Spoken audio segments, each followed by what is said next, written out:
Y square upon में 9 minus का x square upon में 27 इक्वल टू 1। अब देखिएगा कि यहाँ पे हम जो पैराबोला में देखते थे ना कि भाई वाई स्क्वायर का डिनोमिनेटर देखिए, एक्स स्क्वायर का डिनोमिनेटर देखिए, वो यहाँ पे नहीं देखते हैं।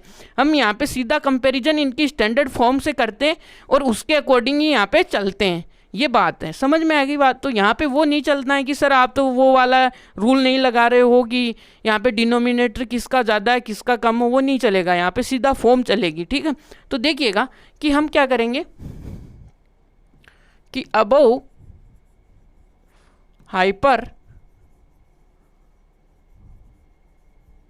Hyperbola equation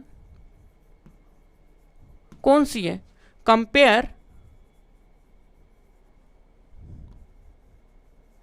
comparing with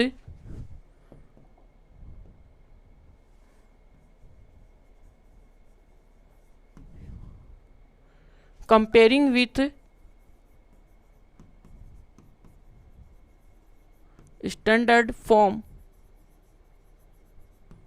form कौन सी अपने पास, देखिएगा कि वाई स्क्वायर अपॉन में ए स्क्वायर माइनस का एक्स स्क्वायर अपॉन में बी स्क्वायर, ये वाली। तो ये वाली यहाँ से कराते ही आपके सामने देखिएगा कि ये, अब देखिएगा कि यहाँ पे y की गवर्नमेंट बनेगी, इसका मतलब पैराबोला कहाँ पे बनने वाला है, y पे। अब डिनोमिनेटर नहीं देखते, बस अपने इक्वेशंस में देखते हैं। यदि पहले y आ रहा है ना तो इसका मतलब y की गवर्नमेंट बनने वाली है। तो यहाँ से जैसे आप यहाँ पे देखोगे तो यहाँ से देखिएगा कि a कंपेरिजन कराएंगे तो अपने पास a की वैल्यू तो कितनी है, 3 है, और b की वैल्यू कितनी है देखेंगे तो 27। तो यहाँ पे देखिएगा कि इसका 27 है। तो देखिएगा कि क्या लिख सकते हैं हम इसको, अंडर रूट में इसको लिख सकते हैं 3√3 लिख सकते हैं b। जैसे आप इसका स्क्वायर करोगे तो 9 और 27 आ जाएगा। तो ये अपने पास देखिएगा कि b आ गया। अब अपने को क्या चाहिए, c चाहिए। तो हम क्या जानते हैं, c। तो यहाँ से देखिएगा कि हम क्या जानते हैं, we know that c equal to क्या होता है, अंडर रूट में ए स्क्वायर प्लस का बी स्क्वायर। तो यहाँ से c क्या आएगा अपना, यहाँ पे कितना है कि 27 प्लस का कितना है अपने पास, यहाँ पे 9 है। तो यहाँ से देखिएगा कि ये क्या आएगा, 36 आएगा। तो यहाँ से 36 आया, 36 से अंडर रूट से बाहर लाओ, इसको 6 आएगा। यहाँ तक क्लियर है आपकी बातें? तो क्लियर है। तो यहाँ पे c और a की वैल्यू आ गई। ये पैराबोला हाइपरबोला कौन सा बनेगा अपनी इस जंग में, तो देखिएगा कि कारगिल की जंग हो रही, तो इसी प्रकार से अपनी हाइपरबोला की जंग है। तो हाइपरबोला की जंग को हमें जीतना है।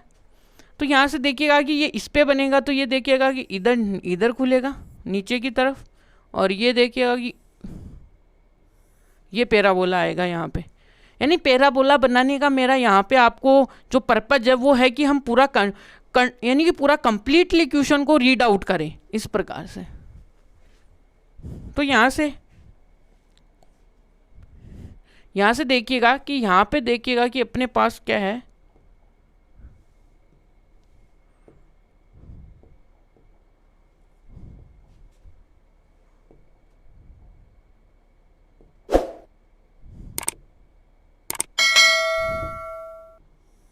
अब यहाँ से देखो फोकस F1 तो ये है अपने पास, यहाँ पे F2 है और इसके कोऑर्डिनेट 0, और यहाँ पे क्या आएगा माइनस का c, और यहाँ पे क्या आएगा c प्लस, और यहाँ पे इसके वर्टेक्सिस क्या आने वाले हैं, a,0 आने वाले हैं। यहाँ पे वर्टेक्सिस क्या आने वाले हैं, वो आने वाले माइनस का a, इसका सेंटर देखिएगा कि 0,0 है।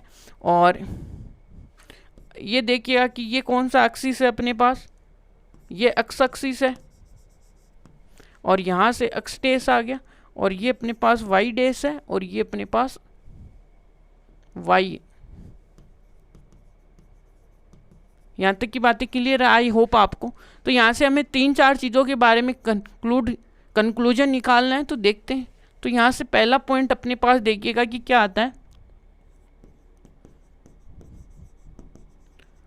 Coordinates of foci points. तो इसको क्या लिखते हैं हम, सी से डी। यहाँ पे फोकी पॉइंट्स के कोऑर्डिनेट्स देखिएगा वो अपने पास आते हैं प्लस माइनस के c,0। तो यहाँ से c की वैल्यू कितनी है अपने पास, प्लस माइनस का c = 0। यहाँ से ये एक चीज़ क्लियर होती है अपनी। तो सेकंड है वो अपने पास ये आएगा वर्टेक्सिस।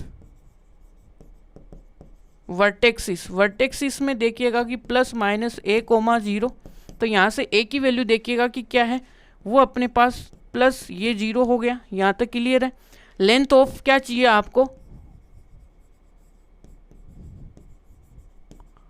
लेंथ ऑफ LR चाहिए। LR चाहिए तो वो क्या आएगी अपने पास 2b² अपॉन में a। तो यहाँ से b तो कितना है, b है वो अपने पास देखिएगा कि 2 × 27 अपॉन में कितना है 6 a चाहिए ना। तो यहाँ से देखिएगा कि 3 टाइम्स गया, 2 × ये 9 टाइम गया, तो ये 18 बचा। यहाँ से ये आया। अब अपने को क्या चाहिए, इंसिनेट्रिसिटी c चाहिए। तो c चाहिए तो अपने पास c की वैल्यू तो 6 है। c यहाँ पे c देखिएगा कि c अपॉन में a का फॉर्मूला आता है, तो c इक्वल टू ये है और a इक्वल टू 2 है। a इक्वल टू कितना है 3 है, सॉरी a इक्वल टू अपने पास है 3। तो यहाँ से जैसे सोल्व करोगे तो 2 आएगा। यही अपने पास क्या आएंगे आंसर्स।